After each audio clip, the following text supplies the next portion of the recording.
আসসালামু আলাইকুম। বাংলাদেশ বেতার, রাজশাহী। স্থানীয় সংবাদ পড়ছি হ্যাপি রহমান। দুদিনী সরকারি সফরে পাবনা এসেছেন তথ্য ও সম্প্রচার মন্ত্রণালয়ের মন্ত্রী জহির উদ্দিন স্বপন এমপি। আজ দুপুর 1টায় সড়ক পথে পাবনা সার্কিট হাউসে পৌঁছান তিনি। সফরসূচি অনুযায়ী আজ দুপুর 2:30টায় সার্কিট হাউসে পাবনার স্থানীয় রাজনৈতিক নেতাদের সঙ্গে মতবিনিময় করবেন। বিকেল 4টায় জেলা স্কুল মাঠে বৃক্ষরোপণ কর্মসূচিতে অংশগ্রহণ করবেন।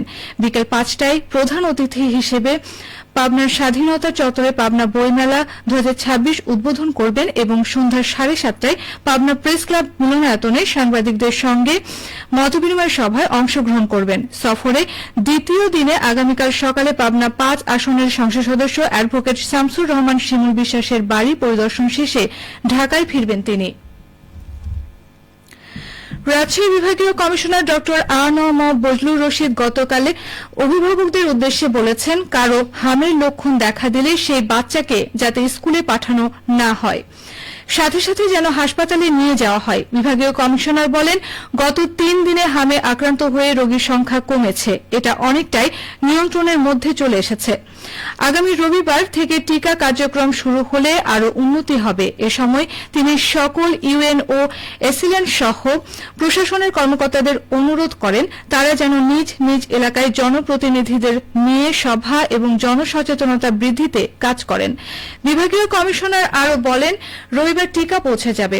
স্বাস্থ্য বিভাগের কর্মীদের যাতে যাতায়াতে কোনো সমস্যা না হয় সে লক্ষ্যে পর্যাপ্ত জ্বালানি তেলের ব্যবস্থা করা হবে। প্রত্যেক হাসপাতালে আলাদাভাবে হাম আইসোলেশন কর্নার প্রস্তুত রাখার ব্যবস্থা গ্রহণের নির্দেশ দিয়ে তিনি আরও বলেন, প্রত্যেক হাসপাতালে হাম আইসোলেশন কর্নার করা হয়েছে।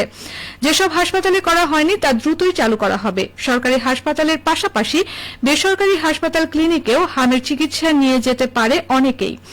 সেক্ষেত্রে এসব হাসপাতাল ক্লিনিকগুলো যেন আলাদাভাবে হাম আইসোলেশন কর্নার প্রস্তুত রাখার ব্যবস্থা গ্রহণ করতে জেলা প্রশাসনকে নির্দেশ দেন তিনি। পাবনায় জেলা পর্যায়ে সরকারি ও বেসরকারি ব্যবস্থাপনায় হজ যাত্রীদের 2 দিনব্যাপী হজ প্রশিক্ষণ কর্মশালা অনুষ্ঠিত হয়েছে।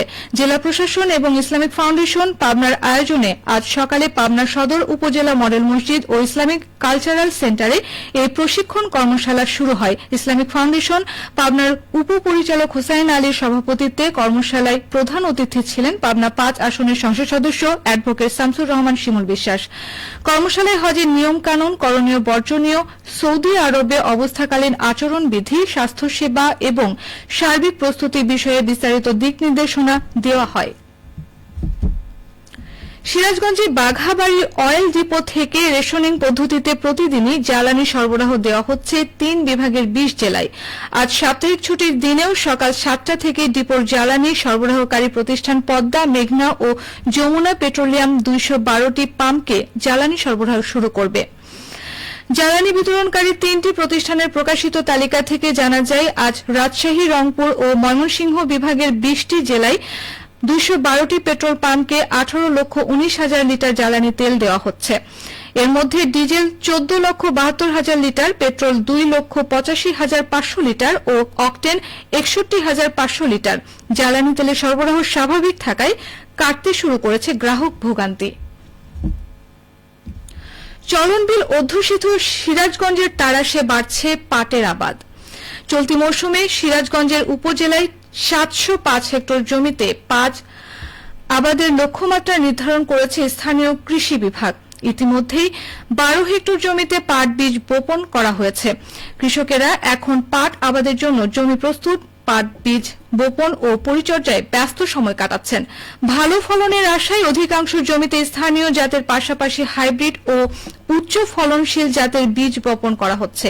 এর মধ্যে চলন বিলে কৃষকেরা অধিকাংশ জমিতে রবি পাট 1, JRO 524, তোষা ও মেছট পাটের আবাদ করছেন।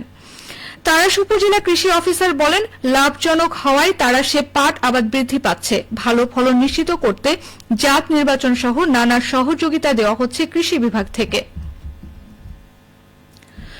নওগাঁয় শব্দ দূষণ নিয়ন্ত্রণের লক্ষ্যে জেলা প্রশাসনের উদ্যোগে শহরের মশরপুর বাইপাস এলাকায় গতকাল মোবাইল কোর্ট পরিচালনা করা হয়েছে। এতে নেতৃত্ব দেন জেলা প্রশাসনের নির্বাহী ম্যাজিস্ট্রেট শাকিল আহমেদ। অভিযানে মাত্রার অতিরিক্ত শব্দ সৃষ্টির দায়ে 3টি পরিবহনকে জরিমানা করা হয়। অভিযানকালে অবৈধ হাইড্রোলিক হর্ন শব্দ করে তা ধ্বংস করা হয়েছে। পাশাপাশি চালক এবং সাধারণ মানুষের মধ্যে শব্দ দূষণের ক্ষতিকর প্রভাব সম্পর্কে সচেতনতা বৃদ্ধির উদ্দেশ্যে লিফলেট বিতরণ করা হয়। একই সাথে প্রতিটি পরিবহনে সচেতনতামূলক স্টিকার সংযুক্ত করা হয়। মোবাইল কোর্টে প্রসিকিউটর হিসেবে দায়িত্ব পালন করেন নওগাঁ পরিবেশ অধিদপ্তরের সহকারী পরিচালক নাজমুল হুসাইন। পরিবেশ দূষণ রোধে এই ধরনের মোবাইল কোর্ট ও সচেতনতামূলক কার্যক্রম ভবিষ্যতেও ধারাবাহিকভাবে পরিচালনা করা হবে বলে তিনি জানিয়েছেন। সবশেষে আবহাওয়া। আজ দুপুর 2টায় রাজশাহীতে তাপমাত্রা ছিল ৩৯.২ ডিগ্রি সেলসিয়াস। এ সময় বাতাসে আপেক্ষিক আর্দ্রতার পরিমাণ ছিল ২৭%। রাজশাহী ও পার্শ্ববর্তী এলাকায় আজ সূর্যাস্ত সন্ধ্যে ৬টা ২২ মিনিটে। সংবাদ শেষ হল। আমাদের পরবর্তী সংবাদ বিকেল ৪টা ৫ মিনিটে।